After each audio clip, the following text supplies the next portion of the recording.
In this video, I'm going to be showing you how I went from 150 millimeters of dropper post travel to 210 millimeters, when I already had my old post in the lowest possible position. Since there's a limited amount of space between your seat tube clamp and your saddle rails, choosing a dropper post that has less stack height can help you make the most out of that space. The stack height of a dropper post is measured from this lip on the dropper post to the midpoint of the seat rails.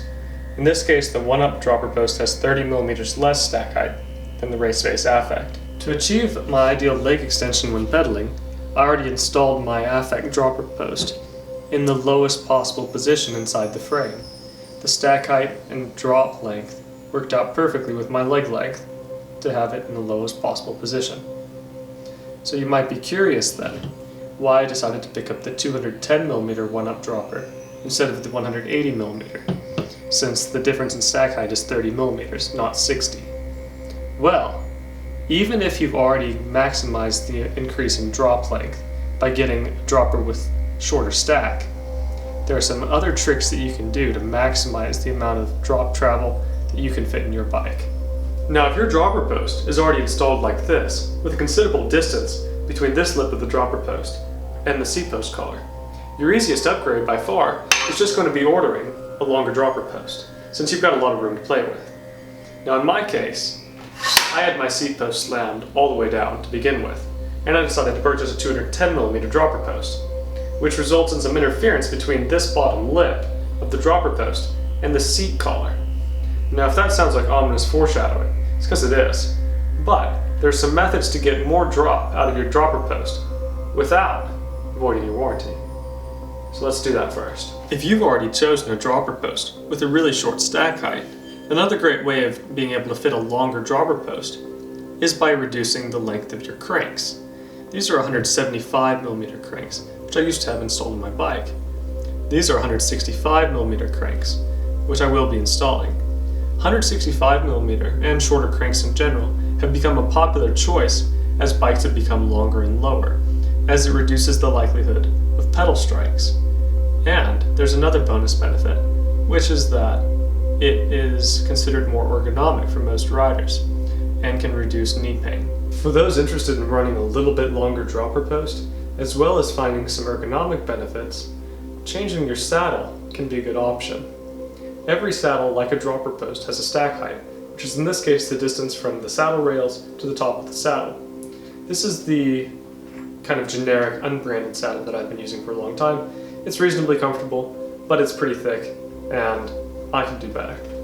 This is the SQ Labs 611, which is one of the most comfortable saddles I've ever tried, and as a bonus, it's pretty thin too, so it reduces the stack height again.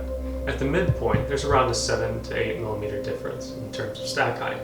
If you're absolutely set on installing the longest possible dropper post into your bike, cutting the top of your seat tube off might be your best option. In this case, I'll be cutting 17.5mm off the top of this seat tube so I can insert this dropper post even further down into my frame.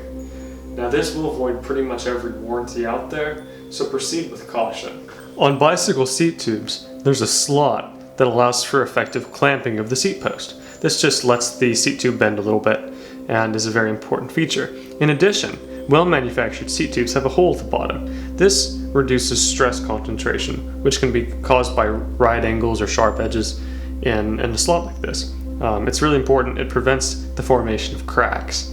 So I've marked a spot for that. We'll be drilling another hole and extending the slot down, since we'll be cutting the top part of the slot off.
After a couple hours of work, here's what we've got. Thanks for watching.